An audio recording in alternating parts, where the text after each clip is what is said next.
पाकिस्तान के mystery spinner Usman Tariq भारतीय team के आसाब पर सवार हो गए। पाक भारत टाकरे से कबल भारतीय टीम उस्मान तारिक के पॉज की प्रैक्टिस करने लगी।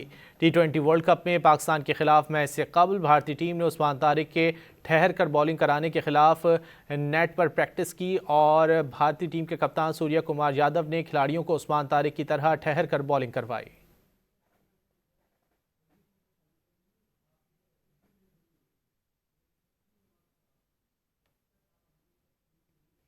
पाकिस्तान के मिस्ट्री स्पिनर उस्मान तारिक भारतीय टीम के आसाब पर सवार हो गए। पाक भारत टाकरे से कबल भारतीय टीम उस्मान तारिक के पॉज की प्रैक्टिस करने लगी। T20 वर्ल्ड कप में पाकिस्तान के खिलाफ मैच से कबल भारतीय टीम ने उस्मान तारिक के ठहर कर बॉलिंग कराने के खिलाफ नेट पर प्रैक्टिस की और भारतीय टीम के कप्तान सूर्य कुमार यादव ने खिलाड़ियों को उस्मान तारिक की तरह ठहर कर बॉलिंग करवाई।